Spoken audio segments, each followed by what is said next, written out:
어떤 일이 있어도 중앙은행 차원에서 무분별하게 빚을 떠안아 돈을 찍어내지 않겠다. 이것은 중국 경제가 지난 1990년대의 하이퍼 인플레이션의 아픔을 겪으며 수십 년간 뼛속 깊이 지켜온 자존심이자 최후의 보루, 일종의 금기였습니다. 그런데 여러분, 방금 중국에서 이 견고했던 철책이 거세게 흔들리고 있습니다. 놀랍게도 중국의 중앙은행인 인민은행이 무려 20여 년 만에 시장에서 국채를 대규모로 매입할 수도 있다는 시그널이 켜졌기 때문입니다. 이게 무슨 소리냐고요?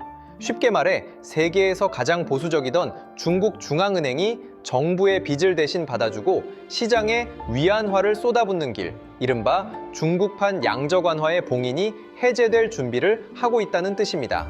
도대체 14억 대륙의 경제 내부에 무슨 일이 골마 터지고 있길래 오랫동안 닫아두었던 판도라의 상자의 손을 뻗게 만든 걸까요? 오늘 중국 대륙에 터진 초대형 경제 폭탄의 실체와 이것이 며칠 뒤 우리 지갑과 대한민국 경제에 어떤 쓰나미를 몰고 올지 철저히 팩트에 기반해 낱낱이 해부해드리겠습니다.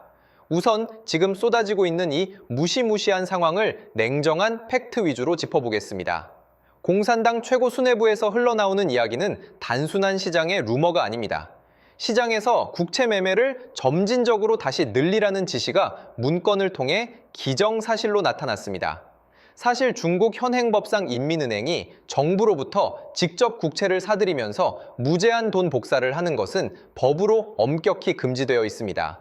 과거의 뼈아픈 인플레이션 역사 때문이죠. 그래서 그동안은 유통시장 2, 차시장에서조차 국채 개입을 극도로 꺼리며 이것이 50년 가까이 이어진 암묵적 금기처럼 여겨져 왔습니다. 그런데 경제가 코너에 몰리자 무려 1조 위안, 우리 돈 190조 원에 달하는 초장기 특별 국채 발행을 앞두고 인민은행이 유통시장을 통해 국채를 사주며 우회적으로 돈을 풀겠다는 파격적인 시그널을 시장에 확고하게 던진 겁니다. 왜 중국은 이렇게 수십 년간 참아왔던 버튼 위에 손을 올린 걸까요? 지금 중국 경제는 심박수가 멈춰 온몸이 차갑게 식어가는 중환자와 같습니다.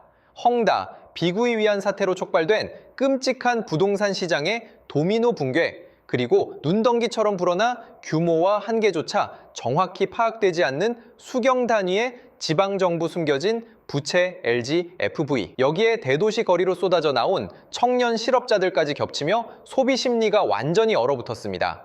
돈이 돌지 않고 기업의 물건이 헐값에 남아도는 현상, 즉 디플레이션이라는 죽음의 소용돌이에 중국 경제 전체가 완벽하게 갇혀버린 겁니다. 이것을 거대한 물리적 댐에 비유해볼까요? 한때 전 세계 자금이 폭포수처럼 흘러들어 찰랑거리던 중국이라는 댐이 지금 바싹 말라 바닥의 진흙을 드러내고 있습니다. 원래의 정상적인 경제라면 수출 공장을 풀가동해 돈을 벌어들이거나 외부 계곡에서 쏟아지는 외국인 투자라는 비가 내려 댐이 자연스레 차올라야 합니다. 하지만 미국은 반도체 등 핵심 기술에 대한 철조망과 공급망 밸브를 철저히 잠가버렸고 외국인 자본은 물을 주기는커녕 투자금을 빼서 인도로 멕시코로 도망치고 있습니다. 물이 바싹 마른 댐의 붕괴를 막기 위해 댐 관리자는 결국 절체절명의 도박, 아니 최후의 극약 처방을 감행합니다. 파이프 외부에서 들어오는 물이 끊겨버리니 댐 바닥 밑에 거대한 드릴을 뚫어 지구 깊숙한 지하수를 억지로 끌어올리기 시작한 겁니다. 바닥을 뚫는 이 위험한 행위가 바로 중앙은행의 국채 매입 개입이며 뽑아올리는 이 지하수의 본질은 결국 막대한 부채입니다. 중국은 침체된 내수와 빚더미 지방정부를 구원하기 위해 심지어 50년, 만기 초장기 국채까지 쏟아내기 시작했습니다. 여러분, 50년 만기란요. 이것은 지금 당장 터질 것 같은 국가 부도의 불길을 막아보기 위해 아직 수입도 경제활동도 시작하지 않은 50년 뒤의 미래 후손들에게 장기적인 빚을 떠넘기겠다는 극단적인 선언입니다. 중앙은행이 국채 개입을 통해 빚을 내어 돈을 강제로 돌리겠다는 것은 지금 중국 경제가 처한 딜레마가 일회성 마취제 없이는 단 하루도 온전히 견딜 수 없을 만큼 구조적으로 고통스럽다는 명백한 반증입니다. 이와 동시에 중국은 철저하게 자국의 방패를 깎고 있습니다. 향후 대만 문제나 미국의 전방위적인 금융 제재라는 칼날이 들어올 것을 두려워하며 탈달러와의 사활을 걸었습니다.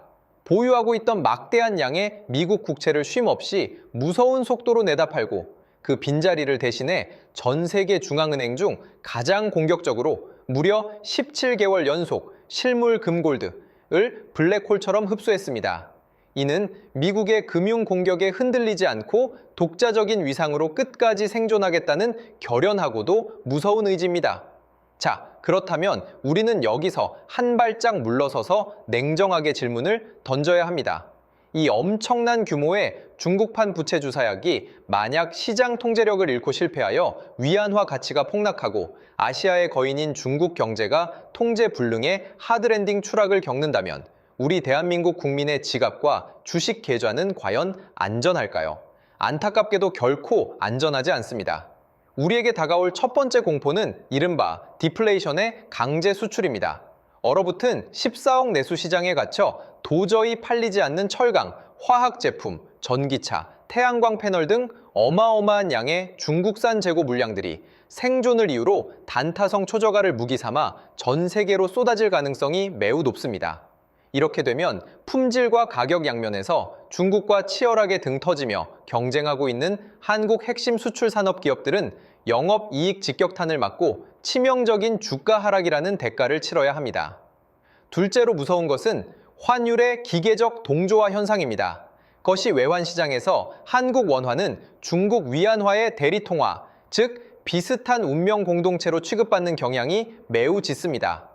중국의 위기가 고조되어 위안화 가치가 급락하면 원화 가치 역시 억울하게 글로벌 환투기 세력에 이끌려 덩달아 바닥으로 끌려 내려갈 끔찍한 위험이 존재한다는 것입니다. 환율이 오르면 결국 우리가 시장에서 체감하는 밥상 물가와 수입 물가는 또다시 걷잡을 수 없이 치솟을 수밖에 없습니다.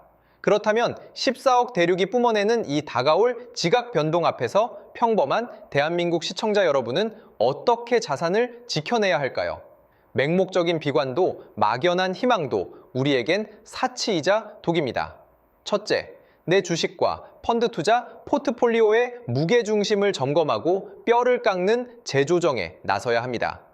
중국 시장에 대한 의존도가 비정상적으로 높거나 다가올 중국산 저가 덤핑 공세에 방어막 없이 무너지기 쉬운 내수 중심의 한계 기업 비중을 줄이고 옥석 가리기에 독하게 임해야 합니다.